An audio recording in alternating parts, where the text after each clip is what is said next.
ప్రభు అయిన యేసుక్రీస్తు నామములో మీకు నా హృదయపూర్వకమైన వందనాలు. బాగున్నారా అండి?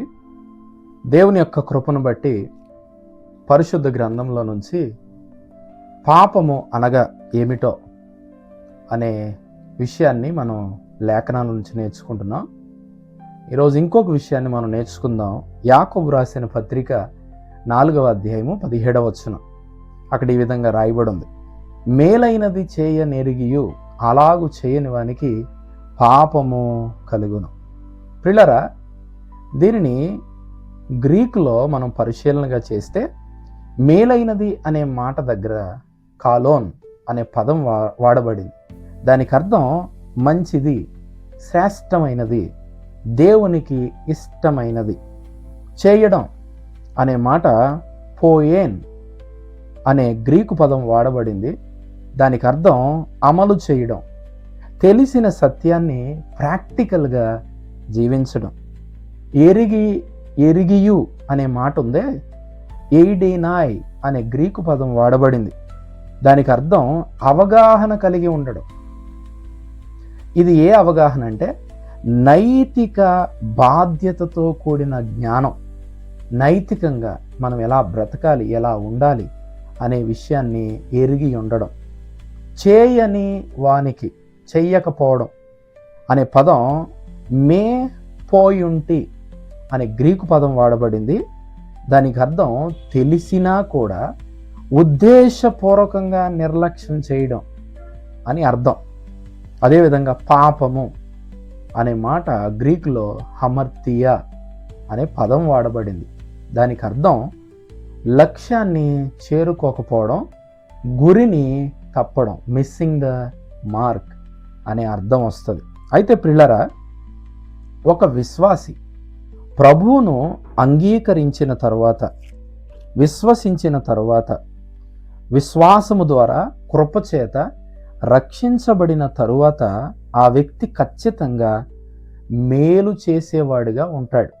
అందుకొరకే మనము క్రీస్తు యేసునందు సృష్టింపబడ్డాము, దేవుని పని అయి ఉన్నాం. ఎఫెసీయులకు రాసిన పత్రిక 2వ అధ్యాయము 10వ వచనంలో ఈ విధంగా రాయబడి ఉంది, వాటి యందు మనము నడుచుకొనవలనని దేవుడు ముందుగా సిద్ధపరిచిన సత్క్రియలు చేయుటకై మనము క్రీస్తు యేసునందు సృష్టింపబడిన వారిమై ఆయన చేసిన పని అయి ఉన్నాం. దేవుడు ఎందుకు రక్షించుకున్నాడు అని అంటే, ఒకటి ఆయన మహిమ కోసం మనం రక్షించుకున్నాడు. రెండవది ఈ భూమి మీద బ్రతుకు కాలం అంతా మనము సత్క్రియలు చేయడానికి, మంచి చేయడానికి, మేలు చేయడానికి అనే విషయాన్ని మర్చిపోకూడదు. తీతుకు రాసిన పత్రికలో కూడా అపోస్తలుడైన పౌలు చేత పరిశుద్ధాత్మ దేవుడు ఈ విధంగా రాయించాడు, మనము చేసిన క్రియల మూలంగా మనం రక్షించబడలేదు, దేవుని కృప వలనే మనం నీతిమంతులుగా తీర్చబడ్డాం, నిత్య జీవన గూర్చిన నిరీక్షణకు మనం వారసులమయ్యాం. అంతేకాదు పరిశుద్ధాత్మ మన రక్షకుడైన యేసుక్రీస్తు ద్వారా ఆయన మన మీద సమృద్ధిగా కుమ్మరించాడు. దేవుని ఆత్మకు ఇప్పుడు ఆలయమై ఉన్నాం.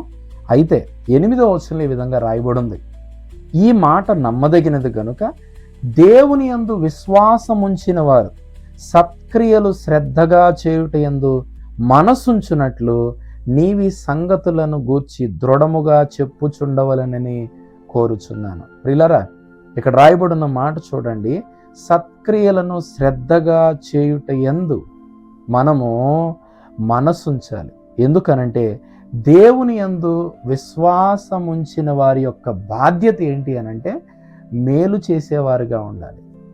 వాటి యందు శ్రద్ధ కలిగి మేలు చేయాలి, మంచి చేయాలి, సత్క్రియలు చేయాలి. ఒకవేళ చేయలేదు అనుకోండి, మనం పాపం చేసిన వారం అవుతాం. లేఖనాల ప్రకారం దేవుడు మనల్ని ఏమి చేయమని కోరుకుంటున్నాడో అదే మనం చేయాలి. ఏమి మాట్లాడాలని ఆయన కోరుకుంటున్నాడో అదే మాట్లాడాలి. ఏమి వినాలని ఆయన కోరుకుంటున్నాడో అవే వినాలి. వేటికి దూరంగా ఉండమంటున్నాడో వాటికి దూరంగా ఉండాలి. వేటిని హత్తుకోమంటున్నాడో వాటిని హత్తుకొని ఉండాలి. ఎలా మనము ప్రవర్తించాలని కోరుకుంటున్నాడో, ఎలా ఉండాలి అని కోరుకుంటున్నాడో మనం అలాగే ఉండాలి. అలా ఉండకపోతే మనము పాపము చేస్తున్నాము. అయితే ప్రియులారా, దీనికి పరిష్కారం ఏంటో తెలుసా? విశ్వాసి, ప్రభువా నేను మేలైనది చేయడం ఏంటో నాకు తెలుసు, కానీ నేను చేయలేకపోయాను, అందుకు నన్ను క్షమించు అని ఆయన దగ్గరకు వెళితే నీకు ఒక శుభవార్త ఏంటి అని అంటే, మొదటి యోహాను రాసిన పత్రిక 1వ అధ్యాయం 9వ వచనం ప్రకారం మనము మన పాపములను ఒప్పుకొని ఎడల ఆయన నమ్మదగిన వాడును నీతిమంతును గనుక ఆయన మన పాపములను క్షమించి సమస్త దుర్నీతి నుండి మనలను పవిత్రులుగా చేయును. ప్రియులారా, నిజముగా ఒక విశ్వాసి మేలైనది నేను చెయ్యలేకపోయాను అని గ్రహించగలడు. అవిశ్వాసి గ్రహించలేడు. ఎందుకనంటే అవిశ్వాసి పాపముల చేత అపరాధముల చేత చచ్చిన వాడై ఉన్నాడు గనుక గ్రహించలేడు. కానీ విశ్వాసి అయితే ఖచ్చితంగా నేను మేలైనది చేయడం ఏంటో నాకు తెలుసు, లేఖనాలు ఏం చెబుతున్నాయో దాన్ని వింటున్నాను, చదువుతున్నాను, నేర్చుకుంటున్నాను, కానీ అలా చేయలేకపోయాను అని గ్రహిస్తాడు. గ్రహించిన వెంటనే ఏం చేయాలో తెలుసా? ప్రభు దగ్గరకు వచ్చేయాలి. నీ పాపాన్ని ప్రభు ఎదుట ఒప్పుకోవాలి. ఆయన నమ్మదగిన వాడు, నీతిమంతుడు గనుక క్షమించడానికి సిద్ధ మనసు కలిగిన వాడు గనుక నీ ప్రతి పాపమును క్షమించి సమస్త దుర్నీతి నుండి పవిత్రులుగా చేస్తాడు.